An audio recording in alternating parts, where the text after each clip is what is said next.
Hey guys, welcome back to my channel. I'm so glad you joined me for a medical assistant pediatric Q&A.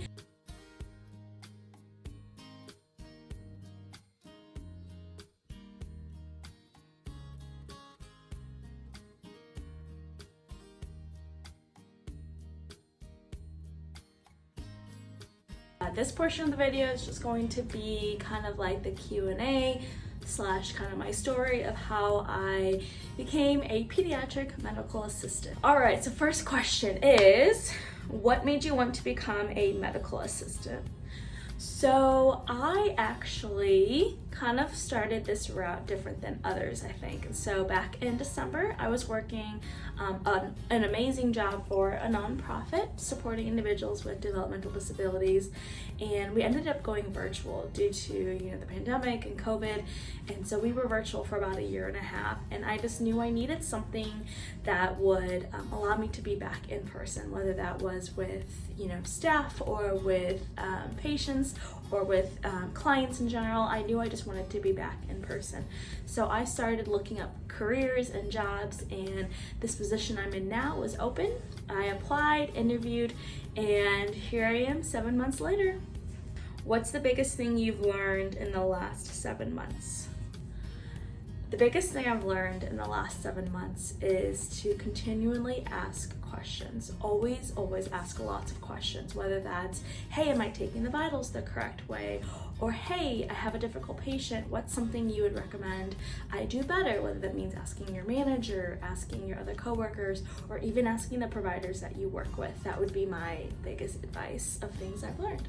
What has been the biggest challenge? The biggest challenge when it comes to working in healthcare and being a pediatric medical assistant is, I think, sometimes just being low staff. So there were times when we used to have 5 medical assistants and we had 6 doctors. So we were each able to kind of have a doctor, and you worked up that doctor for the day, and now we're only at 2 medical assistants for 5 doctors. So the workload is a lot. You're constantly always busy, whether you're rooming a patient, whether you're taking vitals, whether you're doing this or that, or there's 1,000 questions coming your way.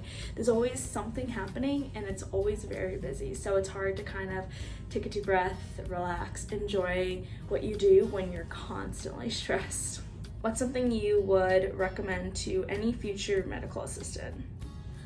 Something I would recommend to any future medical assistant is to remember to slow down and to put the patients first, and that the patient care always has to come before anything personal in your life, anything professional related in your life. The patients always come first. Last question I'm going to answer: what does a typical day as a pediatric medical assistant look like for you?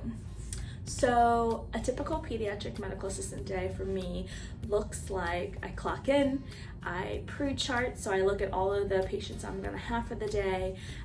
I begin rooming a patient. So rooming a patient at our office is taking head circumference, taking their vitals, blood pressure, their height, their weight, their length, their temperature. And then, we do have to give some immunizations in our office. So, any day could look like having, an array of different things to do. We do a lot of scanning. I do a lot of just so much. There's so much that happens. But all right, you guys, thanks for joining in on this little Q&A.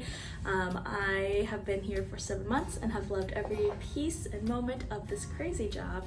And I'm thankful for all of you guys for joining me on my journey. All right, have a great day. Bye.